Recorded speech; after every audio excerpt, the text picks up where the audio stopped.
Welcome to our end of week news bulletin. I am Sergeant Doreen Kerubo. The Kdf Weekly Bulletin is a show to keep you updated on events undertaken by the Ministry of Defense over the week. In today's bulletin, Iranian president visits Kenya, fighting terror in the northeastern region, bolstering training at National Defense University, Kenya, Chief of Staff and Head of Public Service visits Kenya Navy, and Kenya Defense Forces participates in diabetes management and information work.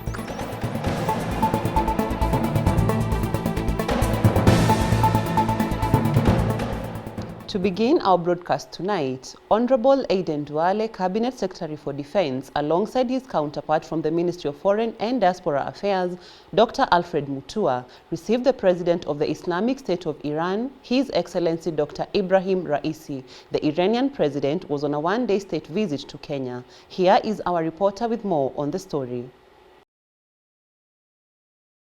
During the visit, His Excellency Honorable Dr. William Ruto, President of the Republic of Kenya and Commander-in-Chief of the Defense Forces, held bilateral talks with the visiting head of state at State House here in Nairobi. They discussed a wide range of issues and signed a number of memoranda of understanding that shall enable the two countries to collaborate in strategic areas for the benefit of their citizens.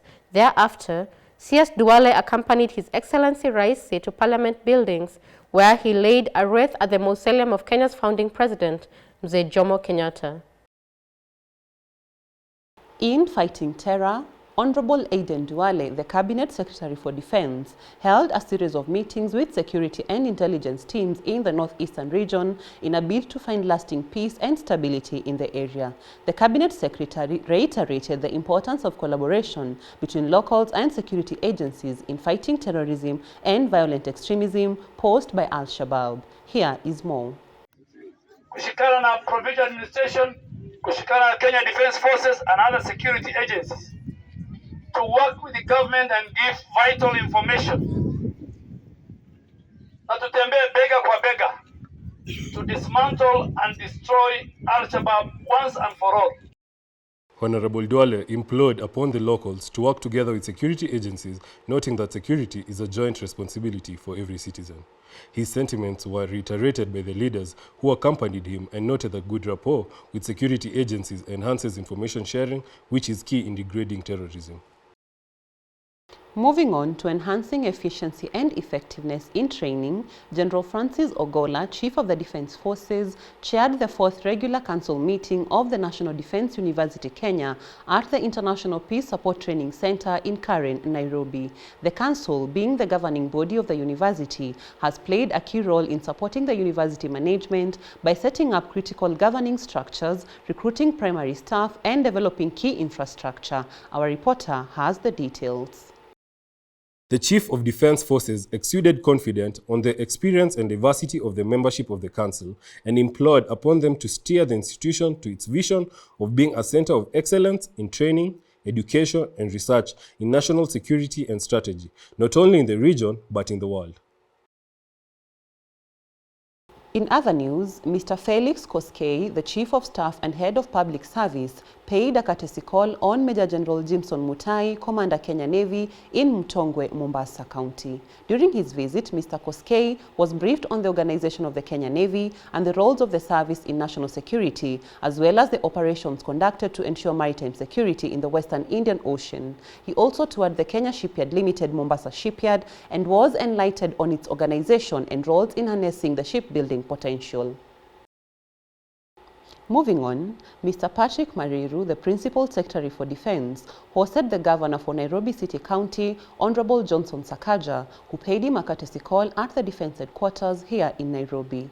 The two leaders discussed the progress of the construction of Uhuru and Central Parks that are under renovation by the Kenya Defense Forces. Mr. Mariru noted that the construction works were at an advanced stage and shall be ready for handover to the City County in the near future. On his part, the Governor acknowledged the tremendous work done by the military on the two parks, saying that they will continue collaborating on the areas of mutual benefit. They say once a soldier, always a soldier. Ambassador Major General Retired Lucas Tumbo, Military Veterans Advisory Committee Chairman, together with Brigadier Jacob Ondieki, Director Veterans Affairs, issued General Retired Mohammed Mahamoud, former Chief of General Staff, with his official Veterans Identification Card here in Nairobi. Take a look. General Retired Mohamoud appreciated the gesture and congratulated both Major General Retired Tumbo and Brigadier Ondieki for their efforts towards integrating all veterans back into the Kenya Defence Forces welfare circle. He noted that the military had come a long way since his time in office and predicted better fortunes for the institution in the days to come. The Kenya Defence Forces Veterans Affairs Office was formed to register many retired service personnel so as to benefit from Kenya Defence Forces veteran welfare programs. Also this week, the Principal Secretary for Defense, Mr. Patrick Mariru, separately hosted Ms. Salome Biako, the Principal Secretary, State Department for Correctional Services, and Ms. Bernice Lemedeket, the Principal Administrative Secretary for the National Police Service. The two meetings were aimed at drawing a roadmap for the intended handover of Wanini Kireri Magereza Hospital and the National Police Service Hospital, constructed by the Kenya Defence Forces for the Kenya prisons and the National Police Service, respectively. On her part, Ms. Lemedeket thanked the Kenya Defence Forces for their dedication, commitment and efficiency that enabled them to deliver the projects in record time. Take a look.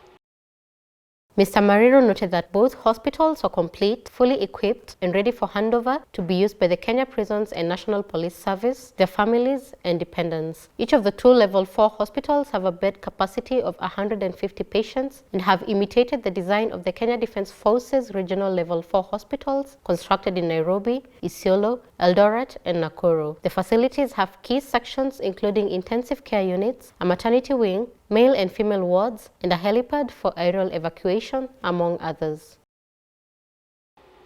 In securing a healthy nation, Kenya Defence Forces troops participated in the Citizens Digital Diabetes Management and Information Walk, dubbed Step Out and Stand with Children Living with Diabetes. The annual event was on a 3-year break following the effects of COVID-19 and is aimed at ensuring every diabetic Kenyan of up to 25 years of age lives a normal life. The 12-kilometer walk started and ended at Carnival Gardens here in Nairobi County. Here are more details on the walk. Appropriate message to all. In his opening address, Dr. Ephantas Mare, the head of Department of Non-Communicable Diseases under the Ministry of Health, applauded the large number of citizens, including students, who turned up willing and enthusiastic to participate in the course. He affirmed continued support of the ministry in ensuring every child living with diabetes is provided with the necessary medication and psychological support. Kitu moja tungetaka kuhakikisha DMI ni kwamba ministry tuko tayari and very eager kuendeleza hiyo uhusiano ambayo tumekuwa nao, kwa vile ni through that collaboration tumeweza kupatia huduma watoto wa nchi hii ambao wako na ugonjwa wa kisukari. Eve Njenga, one of Diabetes Management and Information Board members, alluded that aside from raising funds for the provision of insulin, the walk is also intended to demystify myths and state facts about diabetes among children. And now, on to matters team building. Mr. Patrick Mariru, the Principal Secretary for Defense, today joined various heads of department at the ministry for a team building exercise aimed at building cohesion, enhancing physical fitness, as well as sharpening their problem-solving skills at the Ulinzi Sports Complex in Lang'ata, here in Nairobi. Have a look. PS Mariru hailed the team for supporting the Kenya Defence Forces achieving its primary mandate of defending and protecting the sovereignty and territorial integrity of Kenya. In addition, Mr. Mariru thanked the Accounts Department and other heads of departments for the increasingly growing signage and working together. He cited that this has made the ministry obtain clean books of accounts for the last 6 years. Thank you for watching. We look forward to your feedback via our official social media handles and your viewership next Friday for the KDF Weekly Bulletin. I am Sergeant Doreen Kerugo. Goodbye.